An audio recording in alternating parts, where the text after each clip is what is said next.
Les amis, bonjour, Thierry. Aujourd'hui, on se voit pour un test de matériel. Comme je vous avais promis dans le vlog du mois de janvier, de temps en temps, je ferai des vidéos tests pour découvrir avec vous un outillage, un matériel, un diluant, une peinture, faire des comparaisons avec plusieurs produits qui ont la même fonction mais qui sont de différentes marques. Donc aujourd'hui, on va tester un outillage que peut-être pas mal d'entre vous ont plutôt dans leur atelier. Moi je ne l'avais pas, donc ça faisait pas mal de temps que je le voulais, et donc cette vidéo peut-être ça va s'adresser à toutes les personnes qui ne l'ont pas ou aux débutants qui ne l'ont pas, enfin peu importe. Je vous montre tout ça tout de suite. Il s'agit du Spray Work Painting Stand Set. Voilà l'outillage Tamiya. Donc c'est un stand de peinture, on va dire, hein, on va appeler ça comme ça. Je sais pas traduire en anglais, je suis pas du tout anglophone, donc c'est un stand de peinture, vous m'avez compris, hein? Spray Work Painting Stand Set. Oh, j'ai un accent, il est pharaonique. Donc voilà, j'ai pas ouvert la boîte encore, ça fait 2 jours que je l'ai reçu, mais j'ai pas ouvert la boîte, vous voyez, exprès pour le faire avec vous. Donc on va faire ça ensemble. Je vais monter un petit peu, voilà. Donc comme ça, je vais ouvrir la boîte avec vous. Vous allez voir comment ça se conditionne, qu'est-ce qu'il y a dedans et comment ça se monte éventuellement si ça doit se monter. Voilà, donc ça se présente comme ça.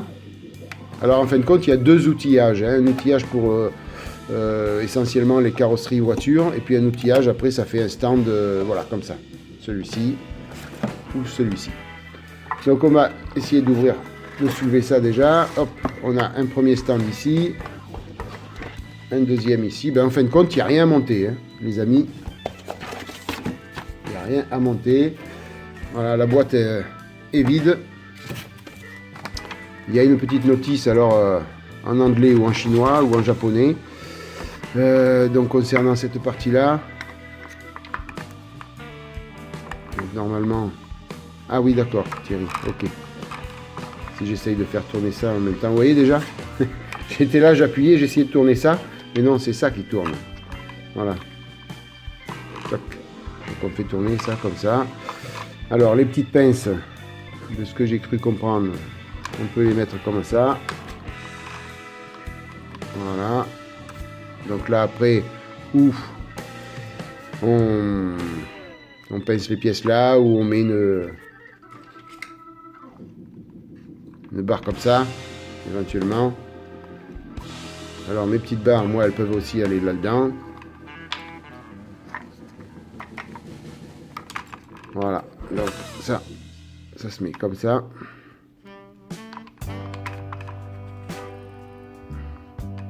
Alors ces pinces-là, elles sont disponibles, on peut les acheter séparément si vous n'en avez pas assez. Vous voyez, on a 1, 2, 3, 4 places encore. Je sais qu'elles se vendent encore, ces pinces, séparément. J'en ai vu chez Oops Model, là. Donc si vous voulez en avoir plus de pinces, vous pouvez en acheter 4 supplémentaires pour faire le tour complet du plateau. Hein? Voilà, donc quand même assez pratique si on veut peindre quelque chose. Éventuellement, si on veut peindre un blindé ou des pièces posées là-dessus, on peut tourner comme ça pour peindre à l'aérographe, vous voyez. Donc c'est quand même assez pratique, ça tourne facilement. C'est bien pratique. Voilà, et puis ni plus ni moins, on peut, si on a des tiges un peu de différentes grandeurs, voilà, on peut en mettre beaucoup et laisser en stand-by les pièces pour les laisser sécher aussi. Hein.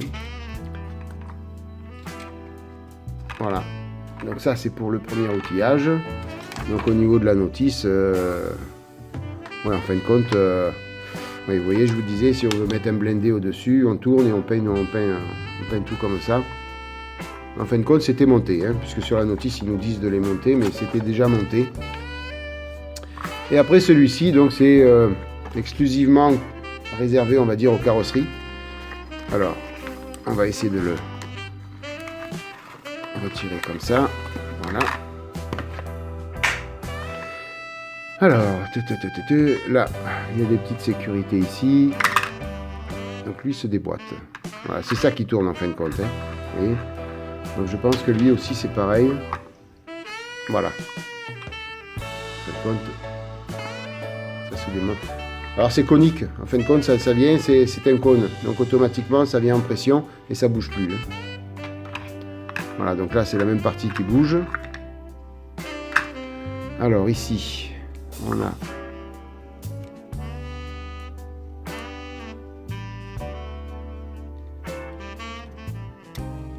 des petites fils de fer qui tenaient le tout.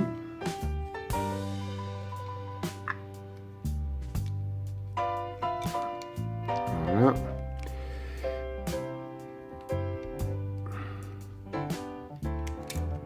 Toc. Et puis après, donc, ça va comme ça. Donc, comment ça va après? Parce que là, ça va sur les côtés. C'est comment? Ouais, donc ça, c'est à l'envers, vous voyez? C'est monté à l'envers, puisque ça doit être à l'intérieur. Donc, il suffit peut-être de démonter ça. Voilà. Voilà. Et après, c'est des réglages. Pour la dureté, vous réglez la dureté du ressort en fin de compte. Donc si on le met là, au troisième trou, on va voir ici.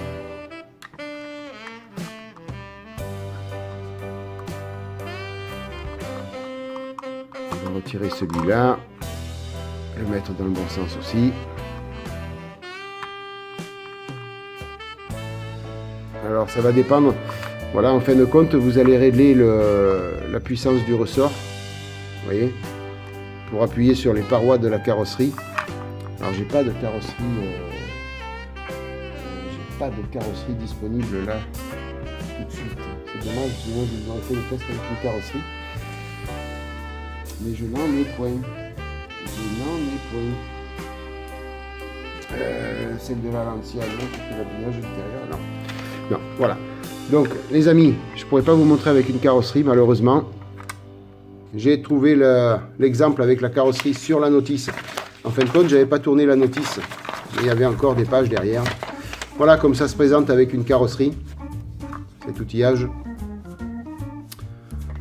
Donc la carrosserie vient être par-dessus ces deux ressorts.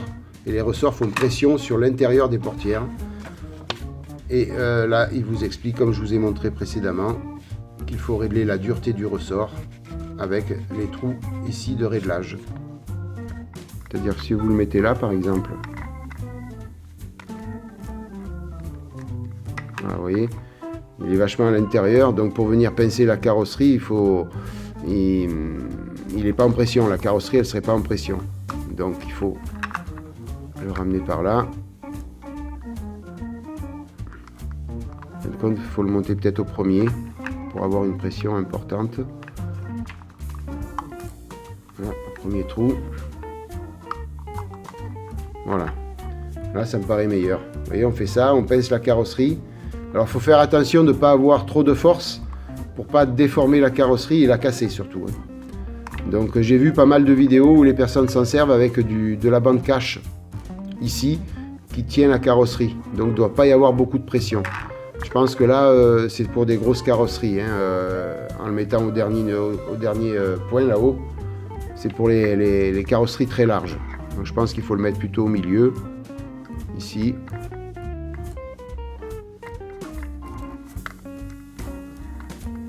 Voilà. Là, on fait ça, voilà.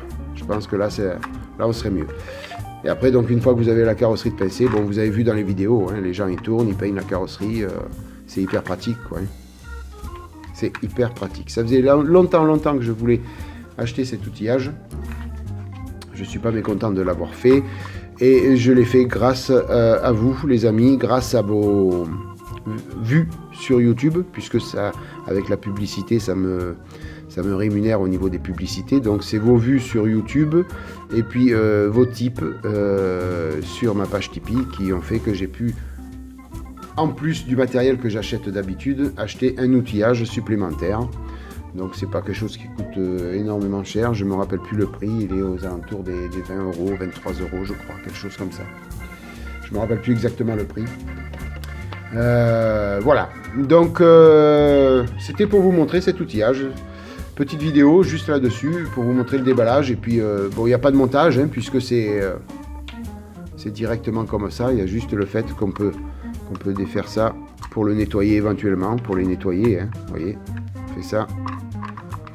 Mais c'est bien pratique ces petits stands pour pouvoir nettoyer proprement et surtout la carrosserie. Parce qu'en fin de compte, la carrosserie, moi j'utilisais, voilà, c'était un petit jeu pour enfants où il y a les bulles, vous savez, pour faire les bulles de savon. Donc je mettais ma gomme mie-de-pain là-dessus et je mettais ça sur le plafond de la carrosserie et je peignais ma carrosserie là-dessus. Le problème, c'est que la carrosserie, elle dépasse des deux côtés. Quand on la pose là, elle risque de basculer. C'est ce qui m'était arrivé d'ailleurs sur la Porsche Carrera Cabrio. Je ne sais pas si vous vous rappelez, où j'avais abîmé la carrosserie, j'avais dû refaire une partie de la carrosserie. Donc c'était à cause de ça, puisque c'était tombé à la renverse. Là, il est clair que la carrosserie, une fois là-dessus, elle ne tombera jamais. Ça, c'est une certitude. Voilà. Là, ça ne tombera pas, c'est bien stable, il n'y a pas de souci. Donc, d'une, on peut la peindre facilement, on peut la manier facilement. Et deuxièmement, pour la laisser sécher, c'est hyper pratique. On n'a pas besoin d'y toucher, ni à la main, ni rien du tout. On la pose, c'est stable, il n'y a aucun problème. Et puis là, ben pareil, hein, pour peindre, on a un petit stand. On peut mettre plusieurs pièces là et puis on peint comme ça. Toc. Voilà. Ça permet d'éviter d'avoir de la manutention sur les pièces. Voilà les amis, ben écoutez, j'espère que cette petite vidéo vous aura plu. J'espère qu'elle aura apporté surtout des idées, des conseils aux personnes qui n'ont pas cet outillage. Comme ça, ils voient ce qu'il y a dans la boîte. Si un jour ils veulent l'acheter, ils voient ce qu'il y a dans la boîte et comment c'est fait. Donc c'est costaud, c'est en plastique bien sûr, avec un tapis antidérapant ici sur le dessous, pour que ce soit bien stable. Donc voilà, ça vaut le coup. Moi je suis très content d'avoir fait cette acquisition. J'espère donc que pour les débutants et toutes les personnes qui n'ont pas cet outillage, cette vidéo aura été instructive pour vous.